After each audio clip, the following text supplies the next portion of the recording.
After discussing different clauses of first schedule, second schedule, now it's a time to discuss about few sections. I want to start with section 2. Basically, I want to bifurcate this section 2 in three different parts. Level 1, level 2, level 3. These three parts I have defined. Level 1, I define it as a practice. Level 2, deemed to be in practice. And level 3, management consultancy services. First of all, level 1 practice, which is a pure practice which can be conducted only by chartered accountant in practice. It includes certification, verification, statutory audit, tax audit, concurrent audit. A CA in practice only can conduct this, which is known as level 1 practice. These are my own levels. Level 1 we will remember it as a practice which can be done only by a chartered accountant who is in practice, who is a COP holder.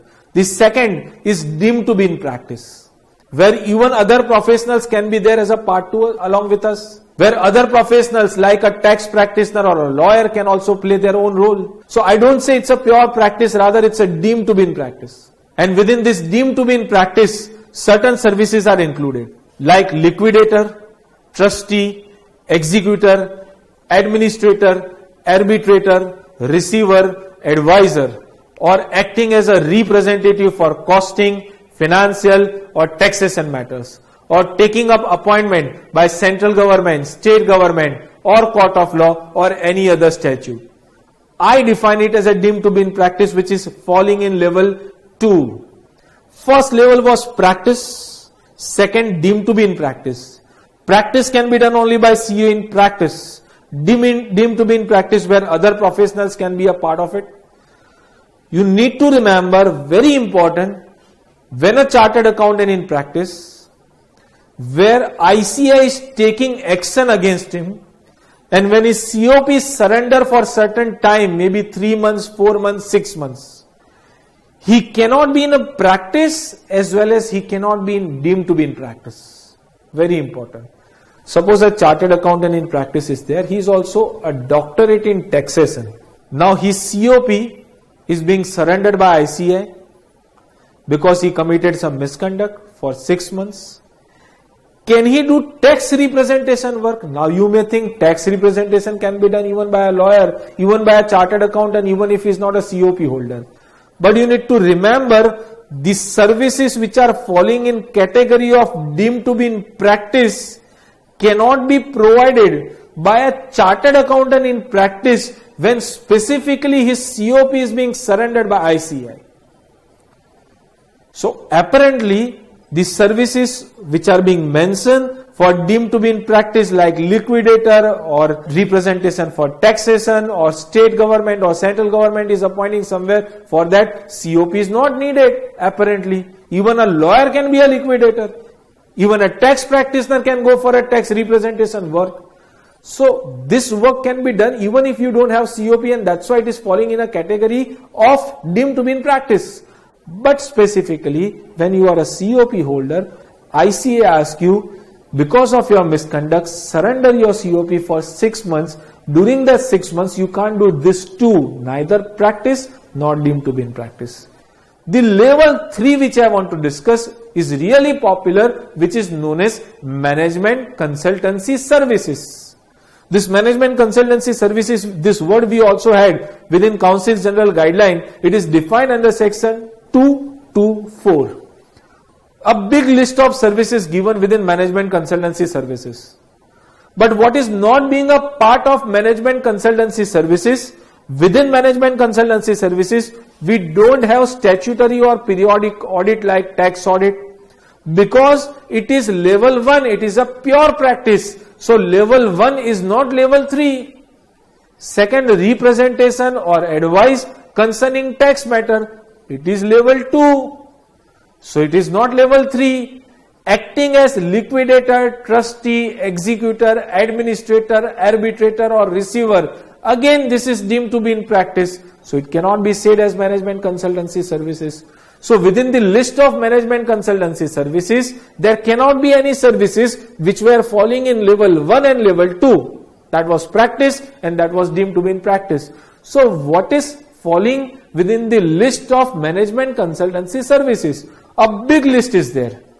If we just see few illustration, financial management planning and financial policy determination, capital structure planning and advice regarding raising finance, working capital management, preparing project report and feasibility studies, preparing cash budget, cash flow statement, profitability statement, statement of sources and application of funds, budgeting including capital budget and revenue budget, inventory management, material handling and storage, market research and demand studies, price fixation and other management decision making, management accounting system, cost control and value analysis, control methods and management information and reporting, personnel recruitment and selection, setting up executive incentive plan, wage incentive plan, etc., management and operational audit. But what is not included in management consultancy services?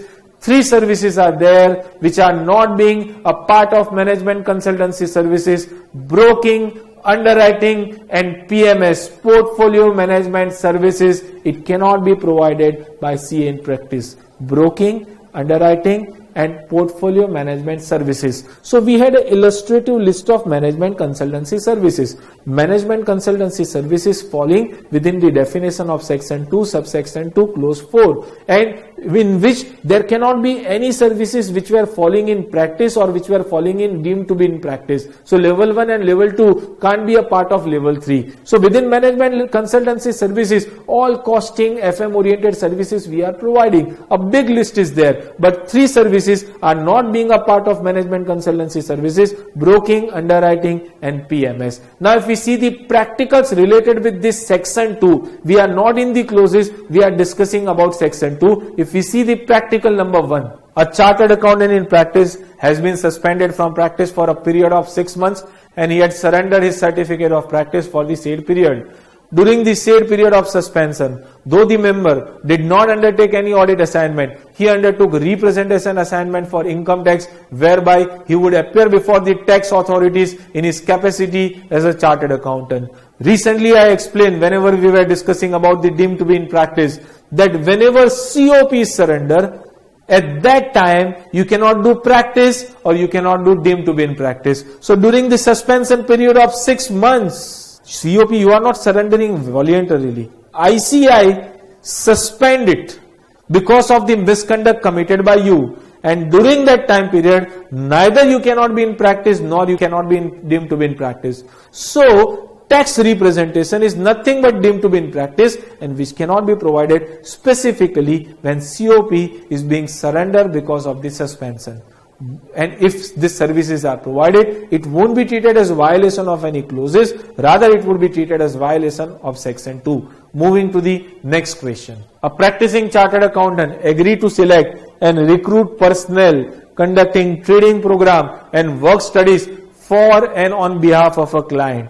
If you can remember, while reading about those services under the head of management consultancy services, the service number 12 which I spoke, that recruiting staff and giving them training is being allowed as a part of management consultancy services under section 2, subsection 2, clause 4. Nothing wrong if services is being provided and there is no violation. So it is falling within the list of management consultancy services. Moving to the next question. Be a chartered accountant in practice provide management consultancy and other services to his client. During 2005, looking to the growing needs of his client to invest in the stock market, he also advised them on portfolio management services, whereby he managed portfolio of some of his clients. If you can remember, within the list of management consultancy services under section 224, 3 services are excluded: broking, underwriting and PMS. And PMS cannot be provided by CA in practice. If he is providing, it would be treated as a violation of section 2 and he will be held responsible. Moving to the next section. The next section which I want to discuss is section 27. If a chartered accountant in practice is thinking of starting a branch somewhere, then the provisions related with the branch are specified in section 27. As per section 27, if a CA in practice wish to start a branch somewhere. Suppose a CA in practice is there in Ahmedabad and he wanted to, if he's looking to start a branch in Baroda, either he will have to stay there, but then after who will handle Ahmedabad branch or Ahmedabad head office? Number two, he should have a partner who is a partner with him, a COP holder in Baroda. And number three option, full-time employee chartered accountant working in a Baroda branch. So suppose he wants to start a branch in Baroda, three options. Number one, he will have to stay there. Then after, who will handle Ahmedabad? Number two, a partner who is in practice and is in partnership with him and staying in Baroda. And number three, a full-time employee chartered accountant staying in Baroda, handling that particular branch. But there are three exceptions to this rule. And in this exceptional cases, even if the branch of a CA firm is not being handled by a chartered accountant, still it will do. What are these exceptional circumstances? Number one, if the branch is situated in the same city. Number two, if the branch is situated in the same premise, little illogical. And number three, when the branch is situated within the radius of 50 kilometers of municipal limit. In either of these three situations, even if the branch is not being handled by a chartered accountant, would do. So in total, section 27 is saying, if you wish to start a branch, number one, you need to stay there. Number two, you should have a partner who is in CA in practice and who is being a partner with you in your firm. And number three, that employee chartered accountant full-time in job with the firm.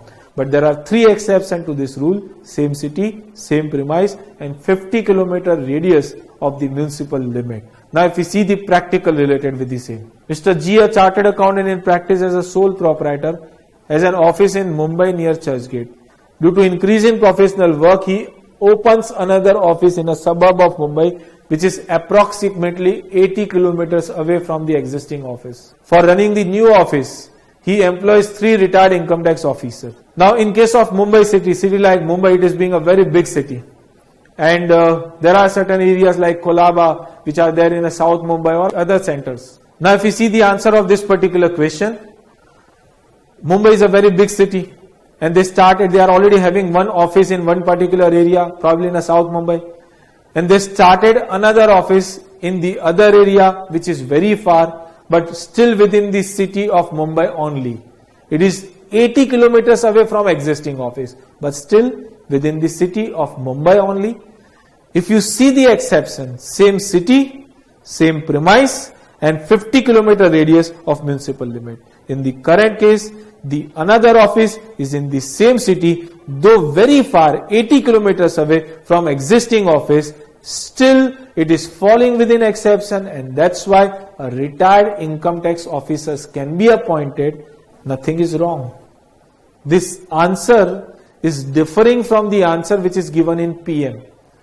But in PM, they are writing 50 kilometers away from existing office. We should not see 50 kilometers from existing office, rather we should see 50 kilometers from municipal limit.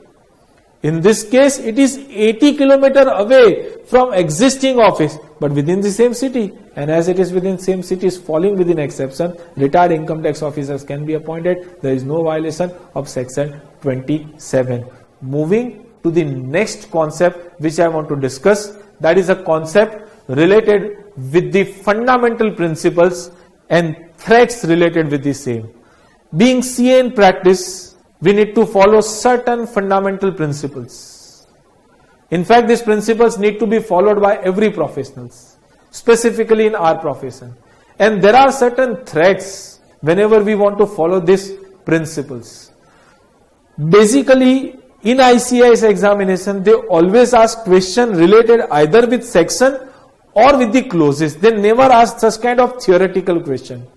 In the history of last 15 years, only for one time they asked this particular question. Still I want to discuss about it. What principles need to be followed being a CA in practice? Integrity, objectivity, confidentiality, due care, professional behavior. These are the principles need to be followed. But what are the threats whenever we want to follow this particular principles. The threat number 1 is a self-review threat. Self-review threat, wherever you are writing the account, can you be an auditor? No. There would be a self-review threat. You can't audit the accounts which you yourself have prepared. And that's why Section 144 of the Companies Act has given a list where certain services are being restricted for the statutory auditor. Within that list, the first service is the bookkeeping. So wherever you are a bookkeeper, you can't be the auditor. The reason behind it would attract the self-review threat. The second threat, that's a familiarity threat. A familiarity threat based on which within the professional ethics it is written, wherever your relative is having a substantial interest, you can't give expression of opinion because he is a familiar person. And in a Companies Act, it is written, wherever your relative is a director or key managerial personnel, you can't be an auditor because he is a familiar person. If you are doing the audit, there would be a familiarity threat. So first one was a self-review threat. Second one, that's being the familiarity threat. The third one, intimidation threat. This intimidation threat is expecting auditor to provide services with a lesser fees, where they are expecting from auditor you do lesser work and charge lesser fees, or they are expecting us to charge lesser for audit fees, and for services which are being other services, they are paying us more. Where we'll have a lesser focus on the audit work and we will have more focus on the other work. Here, the guideline which is being framed, if you can remember, which is saying that wherever you are being appointed as an auditor of a public company and where turnover is more than 50 crore, whatever you are charging for audit fees, you will have to charge comparatively lesser for other services because of this threat only. The next threat is the self-interest threat. Can I conduct the work of audit of the books of account where I am having interest? Where if Mr. X, a chartered accountant in practice, can conduct the work of audit of X and company? Not at all. Y and company, which is a partnership firm? Not at all. XY and associate? Not at all. This is what we learn under clause 4, part 1, second schedule, which was saying where yourself, partner or firm is having substantial interest, you can't give expression of opinion because there would be self-interest threat. And the fifth threat, that is advocacy threat, where you are advocating clients somewhere, maybe in a bank or maybe in the income tax department. At that time, you should avoid taking audit work of him. Reason behind, for the matter of project finance, you are not carrying the same financial statement, and where you are advocating your client and asking the bank to give him the loan on a different financial statement. Don't you think so? It is ethically wrong if we are signing some other financial statement and representing in a bank some other financial statement, and that's why such kind of dual position is not advisable for the chartered accountant in practice. So there are 5 threats, and because of that, these threats, we are not in a position to follow the principles which we discussed previously, like integrity, objectivity, confidentiality, professional behavior, independence, etc. So the list of the threat is saying self-review threat, familiarity threat, intimidation threat, self-interest threat, and advocacy threat. Moving to the next question. While accepting the audit, what care need to be taken by a chartered accountant in practice? 3 care need to be taken by a chartered accountant in practice. Number 1, he should communicate with a previous auditor in writing to follow clause 8. Very obvious. Number 2, by accepting this audit, whether he is inviting any threat. And number 3, he should get a good knowledge of client's business. You might be knowing KYC, which was applicable to the banking system, is also applicable to our profession. You need to get a good knowledge of your client's business. And then after you should take call whether you should accept this particular audit or not. So 3 care need to be taken as and when you accept any particular audit. You need to communicate with previous auditor in writing. You need to see whether any threat I am inviting. Suppose I want to convey professional ethics as well as Companies Act is saying you cannot conduct the work of audit of a relative. Can I conduct the work of audit of my friend? Law is saying yes, but my ethics are saying no because of the familiarity threat. He is a familiar person and where I won't be able to give a qualified or adverse report, and that's why I should avoid this particular situation. And third, through KYC, I should get a good knowledge of my client's business. As and when we accept any audit, we observe 3 points of view: ethical, practical and legal. I cannot conduct the work of audit of a relative because law is saying no. I cannot conduct the work of audit of a friend, a close friend, because my ethics are saying no. And I cannot conduct the work of audit. Suppose a very big company is asking me to conduct the work of audit on a last day of tax audit submission. Should I accept it? Ethically it may be correct. Legally it may be correct. But practically it is not possible from me to accept the audit and complete the audit. So for accepting any audit, you should consider 3 points of view: ethical, legal and practical. And 3 matters you should consider. You should communicate with previous auditor in writing, number 1. Number 2, you should have a good knowledge of your client's business, and you should also observe by accepting this particular audit, are you inviting any particular threat or not.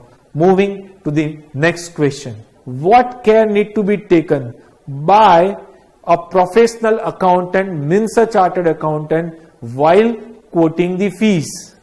In fact, there is no limit of any maximum fees.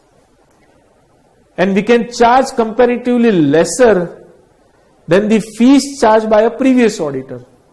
Before the Chartered Accountant Act amended in the year 2006, it was restricted. A new auditor cannot charge comparatively lesser in comparison with the previous auditor without giving reasonable justification. But now it is being permitted. But whenever you are charging lesser, back of mind, you should not think of any quality compromise, that I will do lesser audit as I have charged comparatively lesser fees. And as far as possible, you should provide the basis on which you have charged the fees as far as possible. So what care should be taken when I charge the fees? There is no limit of any maximum fee. Number 2, I can charge lesser fees than what was charged by a previous auditor. But whenever I am charging lesser fees, back of mind, I should not think of any quality compromise. And at the same time, I should give the basis to give him really a comfort, and the base, I should provide the basis of charging fees to the client. If we move to the next question. Can a professional accountant accept a gift? Basically, accepting a gift, if someone is giving, is always obvious on our part. But whenever someone is giving gift, specifically a client, we should think that I am not inviting any threat. Recently, in one of the questions we learned, we should not charge comparatively lesser than the audit fees. So what I did somewhere, the turnover of the company was 200 crore. It was a public company. I charged 10,000 rupees only for audit. For other services, I charge in total 8,000 rupees. So it is lesser than what I have charged for audit. But beyond which, that particular company is giving me a gift of a car. So apparently it seems that I have followed the professional ethics. My fees are lesser than the company audit fees, but still it is inviting a threat for me, a professional threat for me, and I should avoid such situation. So in this situation, I should not accept the gift. Moving to the next question. What steps a chartered accountant in practice should take to avoid the cases of negligence against him? This is really important. Students, after becoming chartered accountant, you should follow all these steps to avoid any further consequences from the side of ICAI. Number one, you should clarify the scope of the work. Reason behind, major disputes arise only because of the scope is not being defined. At the end, client may say that we were expecting something else from you and you produce a different result. When it would happen? When there is no clarity of the scope. So far as statutory audit and tax audit is concerned, we are knowing what is the scope, what is our objective. But for the other assignment, if they are appointing you, put it on paper, the objective and the scope, and confirm with the client to avoid the future dispute. Number two, you need to update your standards on a regular basis. We know in our profession, this kind of updation is needed every time. Every day you find out new notification from the side of ICAI or company law board or related with income tax. You need to continuously upgrade. Number three, you should have a very good documentation of whatever work you are doing. Number four, you need to train your staff on a regular basis. It's not enough that you are updated. And number five, if you don't have a knowledge in any particular area, better you should consult expert of that field. SA 620 is being drafted for that purpose only. Using the work of auditor's expert. It is being allowed it to us. In certain area, if you don't have a knowledge, better you consult particular expert of that field rather than giving general services. Else, it may at the end result into some dispute.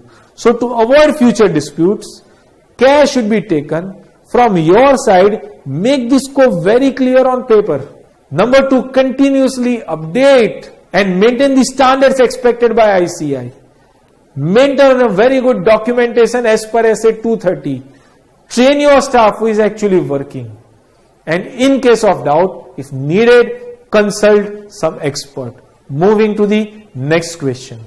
Here I want to discuss about certain points which I have covered from ICAI's journal as well as in recent RTPs. Basically this point out of which framing question is not difficult. Every chartered accountant in practice is getting members journal and students are getting students journal. Within members journal, they are always giving a column, know your ethics, and within know your ethics, they are giving the recent issues faced by ICAI.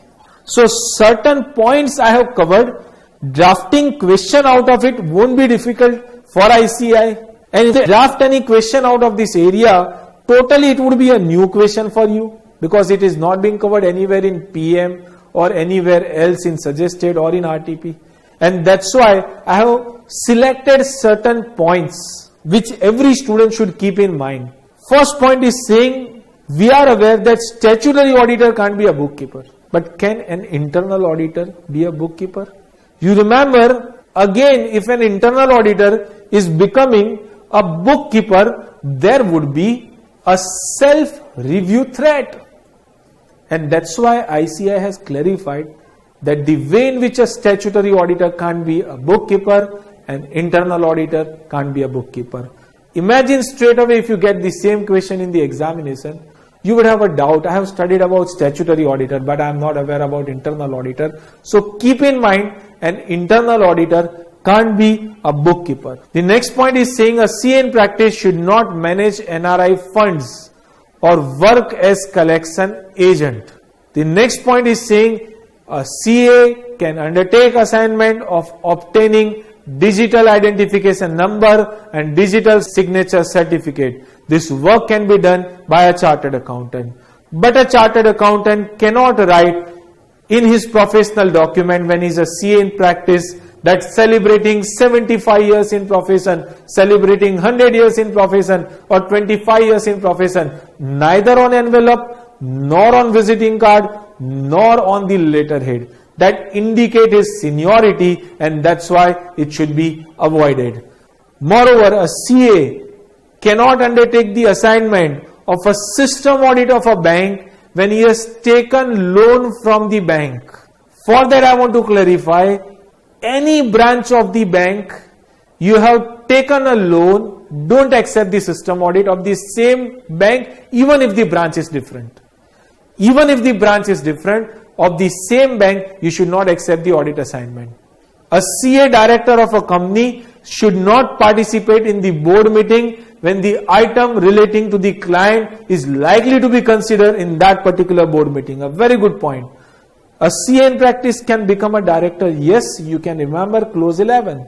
And clause 11 is saying a CA in practice can't engage in business or profession, but he can become a director, provided he himself or his partner is not the auditor of the same concern. Now suppose somewhere I am becoming a director and I am also CA in practice.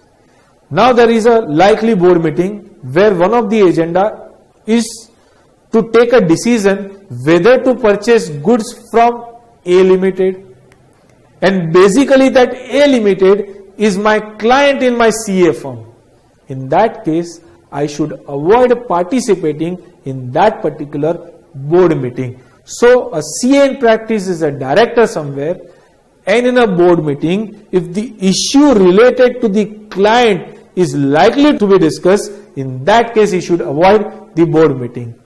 The next point is saying a member can take up the Association of Mutual Fund India course, but CA in practice cannot become a member of the association.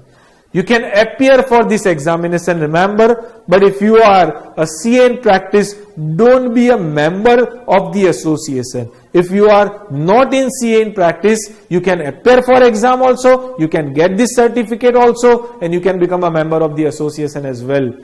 An auditor of a subsidiary company cannot become a director of the holding company. You remember similar type of question we discussed, that A Limited is the holding company, B Limited is the subsidiary company. I am the auditor of B Limited. I cannot become director of the A Limited. So if I am the auditor of the B Limited, I cannot become director of the A Limited. The next point is saying an auditor, a chartered accountant in practice cannot use the designation like district governor in his Rotary visiting card along with the term chartered accountant, because such kind of designation is not given by any professional body nor given by any university, and that's why clause 7 part 1 first schedule restrict us to use such kind of designation. Rotary Club, Lions Club, if you are a district governor, in that particular case you should make a separate card. One card you show yourself as a district governor of the Lions Club or a Rotary Club, and in the second card you disclose yourself as CA in practice. Moving to the next point. A CA in practice is permitted to go for ISO 9001 certification or other similar certification, but cannot mention ISO certified on a professional document. For us, ISO 9000 is of less use. CA firms are going for a peer review, and they can mention peer reviewed. You can go for ISO 9000, but you cannot mention on your professional document like visiting card or letterhead or on envelope ISO 9000 certified. So CA firm can go for ISO 9000 certification, but they cannot mention it anywhere. The next point is related with a CA is not qualified to be appointed as a statutory auditor of one subsidiary company when he is the internal auditor of the another subsidiary company of the same holding company. The point is very well. One holding company is having two subsidiary. A is having two subsidiary, B Limited, C Limited. If I am being an internal auditor here, I cannot be a sub-statutory auditor in the other subsidiary company. So if I am being the internal auditor of one subsidiary company, I should not be the statutory auditor of the another subsidiary company of the same holding company. Moving to the next point, a statutory auditor can become a system auditor. Nothing is wrong. A statutory auditor can also become a tax auditor. The members may apply for an obtaining registration as a category 4 merchant banker under SEBI rules and regulation and act as advisor or consultant to an issue. For this, we also learn one of the question. We learn within clause 7, if you can remember, clause 7 part 1, first schedule, where if you are being a merchant banker, it can be there, your name can be there in a prospectus, but you cannot have on your visiting card or envelope or letterhead advisor to the issue. You can become a category 4 merchant banker. Your name can be there in a prospectus of a client, but you cannot write advisor to the issue on your letterhead or visiting card. Moving to the next point. A chartered accountant in practice may work as equity research advisor, but he cannot publish his retail report as it would amount to other business or profession, and which is being prohibited under clause 11 part 1 first schedule.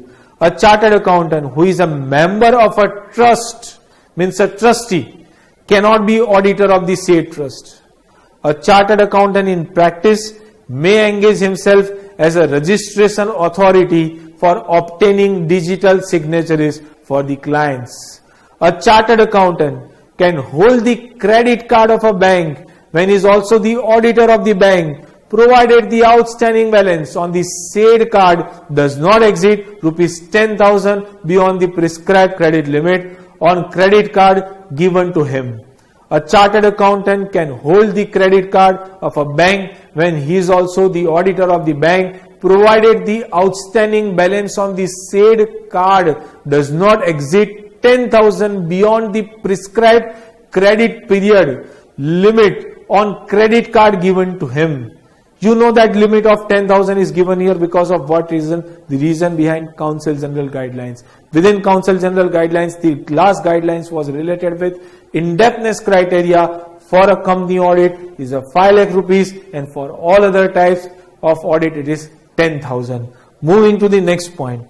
A chartered accountant in practice can act as a mediator in a court. Since acting as a mediator would be deemed to be covered within the meaning of arbitrator, which is inter alia permitted to members in practice as per Regulation 191 of the Chartered Accountant Regulation 1988.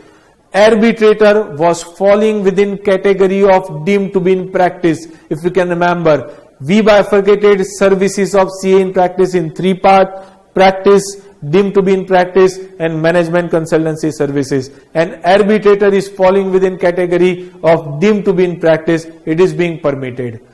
The next point is saying a chartered accountant in practice is not permitted to accept the audit assignment of a bank in case he has taken loan against fixed deposit held by him in that particular bank. So it is being restricted for a chartered accountant in practice.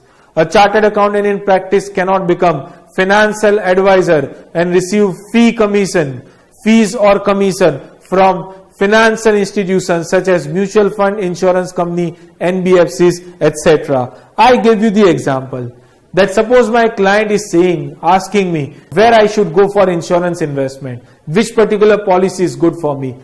Can I give him advice? Yes, I can give him advice. And for giving advice, I can charge from him. For giving advice related to mutual fund, I can charge from him. But I should not work for the promotion of any policy or any product of any insurance company or mutual fund. I should not get any commission from mutual fund or insurance company, but collecting amount as a fees from client is being permitted. Moving to the next point. It is not permissible for a CA firm to print its vision and values behind the visiting card, as it would result in a solicitation and therefore would be violating provision of clause 6 of part 1 of first schedule to the Chartered Accountant Act 1949. It is not permissible for a chartered accountant in practice to take agencies of UTI, GIC or NSDL. It is permissible for a member in practice to be a settler of a trust. A chartered accountant in service may appear as a tax representative before tax authorities on behalf of his employer, but not on behalf of other employees of the employer. Little strange, but still it is being provided. A chartered accountant who is a statutory auditor of a bank cannot for the same financial year accept stock audit of the same branch of the bank or any of the branches of the same bank or a sister concern of the bank for the same financial year. So, when you are a statutory auditor, don't be a stock auditor.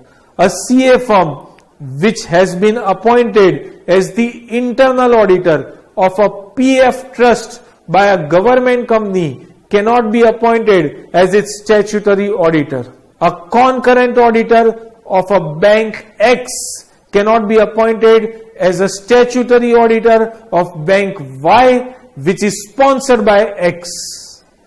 A CA or CA firm can act as the internal auditor of a company and statutory auditor of its employees' PF fund under the New Companies Act 2013. Now I want to discuss about certain general practicals. These practicals are not being covered anywhere else. These practicals are not related with any clauses. These are also not related with any section. But still in past papers or in RTPs, such question I could discover.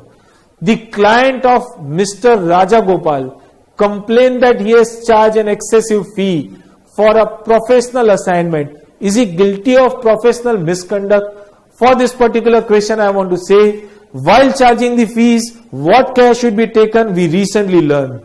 There is no limit of maximum fees. You can charge lesser fees than what was charged by a previous auditor, provided back of mind you are not thinking of quality compromise. And as far as possible, you should provide basis of charging fees to the client. So charging excessive fee is not a fault on the part of chartered accountant, and no such complaint can be preferred against chartered accountant in practice. So he is not responsible at all. Moving to the next question. JP Limited is a small company which developed specialist software for the insurance and banking sector. Its finance director Jay Kumar has recently been on a training course called Reducing the Stress of an Audit. He has returned to the office with the number of concerns which he had not previously known existed. As a result, he has written to you, an audit partner, for clarification on following issues. Is it appropriate for your firm to continue as auditor when it is also provides other services, most notably preparation of company's corporation tax computation and dealing with the tax affairs of the company and its directors? I have invited you to attend our regular board meeting, but recognize that this may influence your audit opinion. I have invited you to attend our regular board meeting, but recognize that this may influence your audit opinion. We have often sought your advice on legal and accounting issues, and I assume that it is in order for us to extend this to the preparation of submission to the bank for additional finance. Write a letter to the finance director which addresses the ethical issues arising from his concerns. The letter should be brief and deal with the major items only, as the intention is not to swamp the client with detail. This question is being given in a previous very old RTP, but really a good question. No clauses we will apply, but still it's a question of professional ethics. The company where I am being the auditor, they are asking me 3 questions. Question number 1, is it okay along with auditorship if you are handling the taxation work of a company? Nothing wrong. And it's better. I can provide less costly services because already I have a good knowledge of this particular client. Number 2, should I handle the work of income tax of the director? I should avoid as far as possible. What does independence means? Independence means director should not have influence on auditor, and even auditor should not have influence on director. When I handle the income tax work of the director, definitely I will have influence over the director, and that's why I should avoid this position. At the same time, the second question was, directors are asking, we are always calling you for all board meeting and you are participating. Is it good? Not at all. Independence should not exist it should also appear to exist. Means what? It's not enough by mind you are independent. It should be in the observation of the public also. You remember, on the single side, by attending the board meeting frequently, you are participating in the policy making. And on the second side, you are giving the audit opinion by evaluating the same policies. And that's why the large community of shareholders would doubt about your independence. And that's why this situation should be avoided. So, only those board meetings where some issues related with accounts or audit, you should participate. Other board meeting you should avoid. And third was related with that they are expecting us to represent their case in a bank for the purpose of getting loan. Those who are doing statutory audit should, as far as possible, avoid this situation. The reason behind that the financial statement which you have audited, if you carry the same financial statement to the bank for taking a loan, you may or may not get. So you will have to frame it in the criteria of the bank. And that's why the original financial statement which is being audited by you would be modified by you, which is not ethically correct, and that's why you should avoid this position. So 3 questions. It's not wrong in handling the taxation work of a company, but it is not preferable to handle the taxation work of a director. We should not participate in every board meeting. We can participate in a board meeting where there is a discussion related with accounts and audit. And third, we should avoid for the project finance work if we are doing the work of audit of any particular company. Moving to the next question. PB Private Limited appointed CAUB for some professional assignment like company's ROC work, preparation of minutes, statutory register, etc. For this CAUB, charge his fees depending on the complexity and the time spent by him on each assignment. Later on, PB Private Limited filed a complaint against CAUB to the Institute of Chartered Accountants of India that he has charged excessive fee for the assignment, comparative to the scale of fees recommended by the committee as well as duly considered by the Council of ICAI. For this particular question, I want to convey.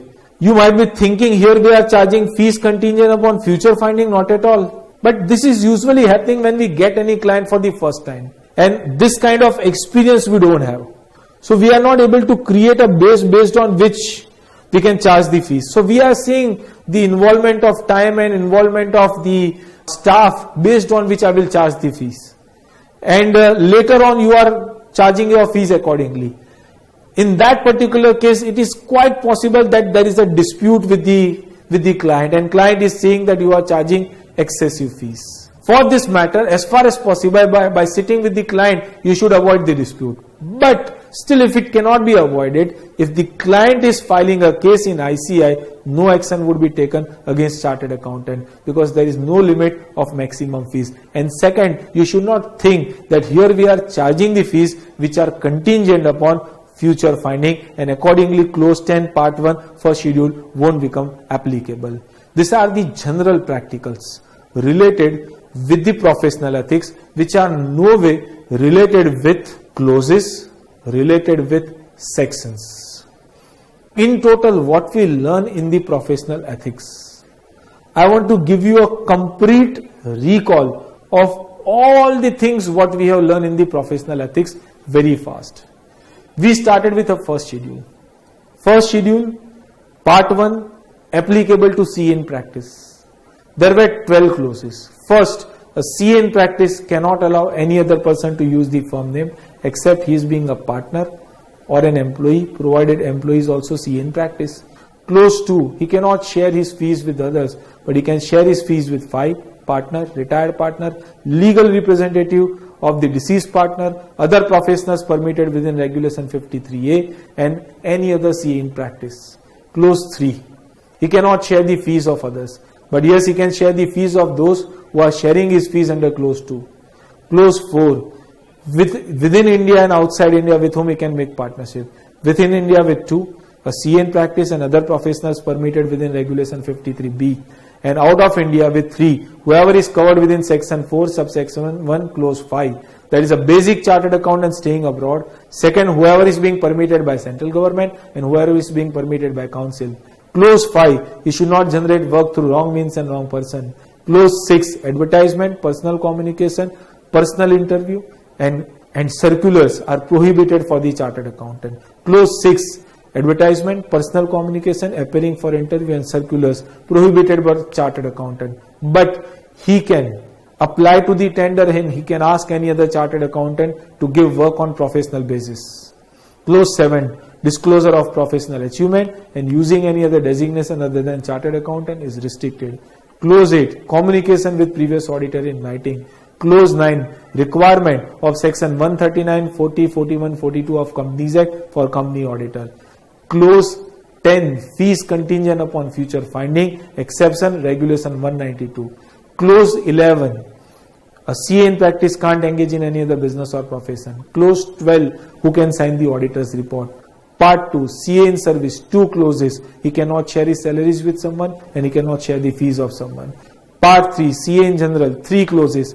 First, not being a fellow, style himself as fellow. Not giving information to ICI, giving false particulars to the outsider.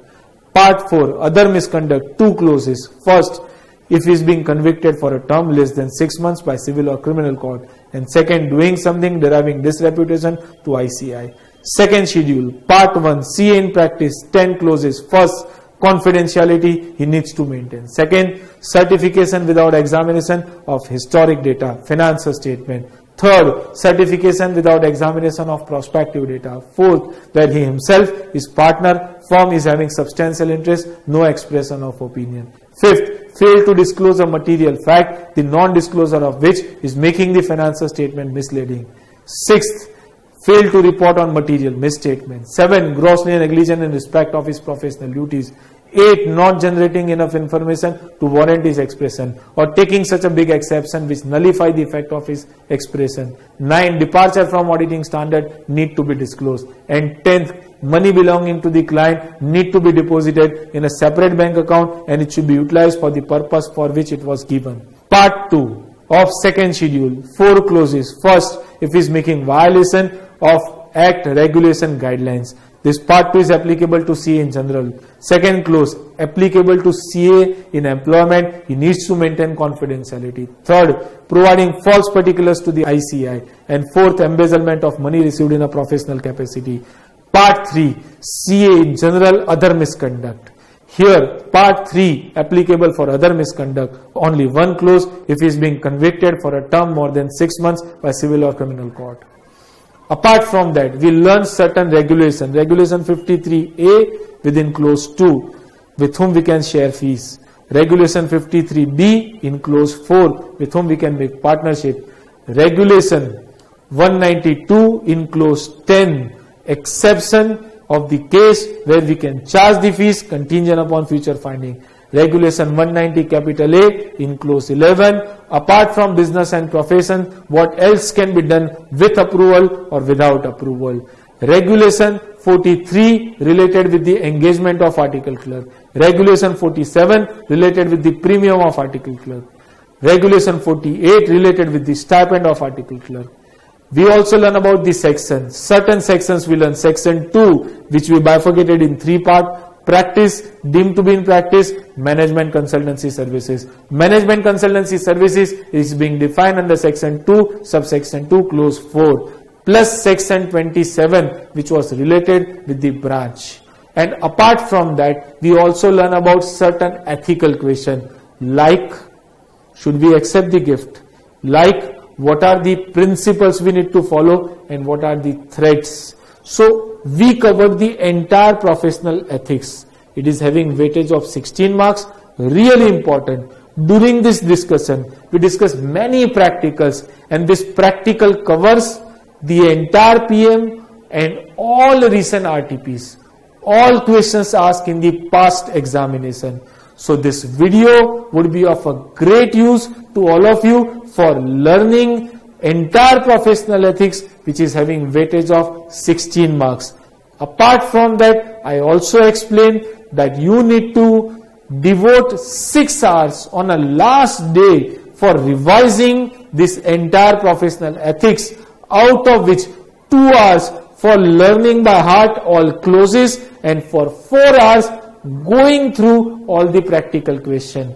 On a day of exam, during exam hours, first question which you will attend, that would be professional ethics, and that 15 extra minutes which you are getting during that time, you will not read any other part of the paper except professional ethics. You will judge the clauses which you will apply in all 4 questions. You will afterwards get your answer sheet on 4 different pages. You write down the clauses which you have decided word to word, and then after in the second paragraph later on you correlate that particular question with the clause. In that way, in first 15 to 20 minutes, you can secure your 16 marks. This is being cash crop for us. Those who are thinking of getting good marks in advanced auditing and professional ethics need to secure almost 13 to 14 marks in professional ethics, and it is quite easy and quite possible. On behalf of Navkar Digital Institute, I am thanking you all for watching this video. Thank you very much. If you like this video, share it with your friends. Subscribe to our YouTube channel to watch more such videos and learn from our expert faculty members. Press the bell icon to get regular notifications whenever we upload a new video. Download NDI mobile app to get complete CA course online. We value your support. Thank you for watching.